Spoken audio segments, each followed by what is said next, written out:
Same insurance company, but NFIP Direct is written through NFIP, so it's direct, so you can't go through Selective, and you can't go, like, you can try and go through Selective or Harleysville. NFIP is National Flood. You gotta go. Oh, sorry, National Flood Insurance, sorry, National Flood Insurance Program, yes. Okay, piece of property, you have your primary person living there, okay? But you're renting upstairs, does that still, how does that go?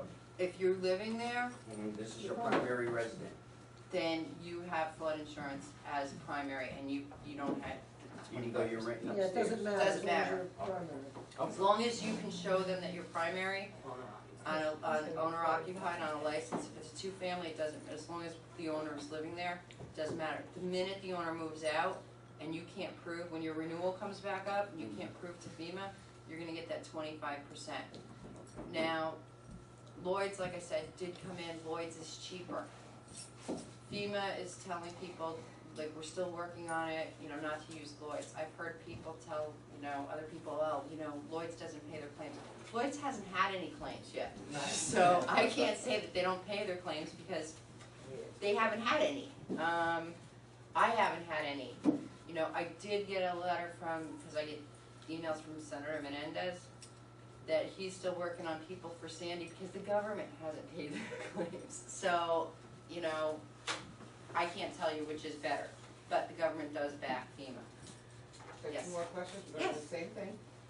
Now, the people who are paying $2,300 right now, whose house is selling, they are also insuring furnishings, and it's $2,300. Yes. If that, will that be adjusted for the following person, like if they don't take furnishings? Yes, then Okay, it'll get lowered. and then 25%. Yes. And the other thing is, you say But if you don't- they're in Voorhees, Right.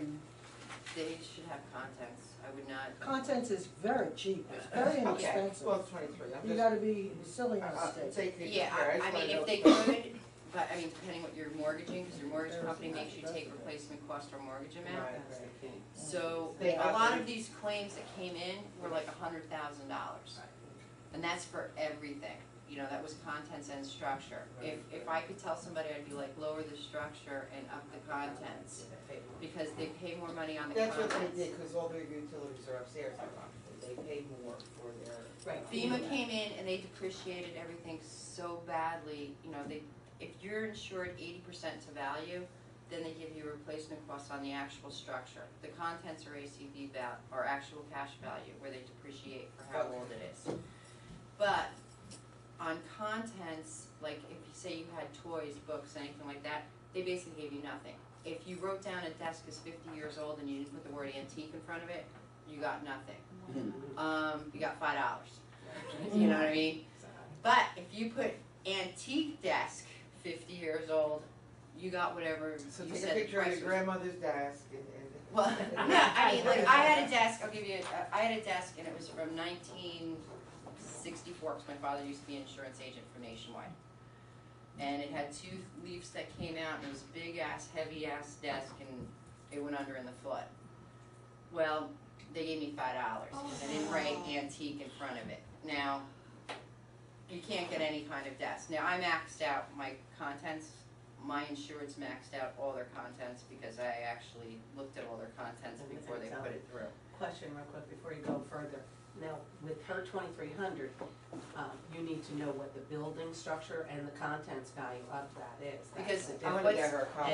And, hold on, and if the new person takes that over, it's only to what the existing That's one what I is. just asked her. Right, so, But I can change I it. think she could. I can change it at the same rate as the other Okay. person. Because normally, whoever's taking it over, like I had a couple of people, they're like, oh, well, they told me that the flood insurance, that they're only paying $500 a year. Then I'm like, give me a copy of the policy. Well, they only had $30,000 worth of coverage. Yeah, that's where they're paid. I'm like, it's either preferred zone, and I'm like, it's not coming up preferred, so either FEMA remapped it. But they only had $30,000. Well, the mortgage company's not gonna take $30,000 on the structure when you have a mortgage out for $200,000. It's just not happening. But, yeah, we could redo the rates. Right. So you My gotta- second question is, you were saying before, so don't give the elevation certificate, Hell no. okay? Can they ever mandate you to, or is it the mortgage company, like, can they do No. that sometimes? make you? FEMA can't make you do it. If you want, what I can do is, I can basically look at an elevation certificate and tell you if your rate's gonna drop or go up, If they have one, right? if they have one. I can't $400 for an elevation certificate when they're not required to have one. $3,000. $650. Yeah. I mean, I originally had a meeting and I talked to a couple of engineers and they were actually gonna do when the village came, because if you needed to do it, I figured if we did it as a group, we'd get a cheaper rate. So I got a rate for $400.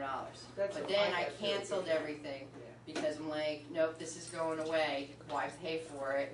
You know, you don't need it, so. However, the town still has it on their website, telling Yes. people to go get it, here's the company that'll do it. No Yeah. one around here company. No, and I mean, I've sent out emails to everybody that comes to my meetings, and I've told them to pass the word around. I can't see somebody paying $400 for an elevation certificate, and you're gonna hand it to FEMA, and then instead of going up 25% a year, they're just gonna jack it up, and then there's no way to pull it back. Like, I can't say, it was wrong. You What know, about somebody that is not sure if it's in a flood, that's what they've been doing here. if they're not sure if it's in a flood, if you want, you can call me up. I can tell you if it's in a flood. I used to be able to tell you what the payouts were on the claims. They took that away from me now. Probably if they're not sure if it's in the flood, it's in a preferred flood area, right? Not necessarily. FEMA has remapped. FEMA's broke. Okay. All right. That's why they do it. They've remapped a lot of stuff in the flood zone that's not necessarily a flood zone. But this is FEMA's rule for a flood zone. If you have two properties and they attach, and they each call in for flood, you know, for FEMA assistance, whether it's diagonally across from each other, whatever, but the two properties touch, you now have a flood zone. So in in 2011, you know, FEMA came around, hey, if you need help, we'll be more than happy to help you. Well, they're throwing streets into flood zones that weren't flood zones. They want them, they want They them. want them because They if need you're the gonna money. take a house that never really floods, That's and they don't really pay anything for a basement, they'll give you the furnace, the washer, the dryer as contents, but their deductibles, if you're in a real flood zone, are $3,000, so good luck. Right. You know what I mean? You know, 2,000 is the minimum at something, you know, if you're repetitive loss, they go higher on the deductibles because they don't really wanna pay out, yes.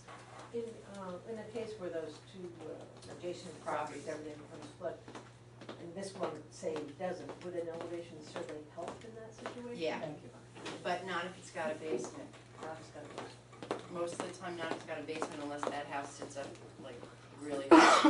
Like a bi-level, you know, you say. Bi-level has no basements. Bi-level, everything inside the bottom of the bi-level is because you can walk out. FEMA's rule is if you can walk out without stepping up or down, they're gonna cover everything. That's considered no basement. That's considered no basement and they're gonna cover all the contents in there.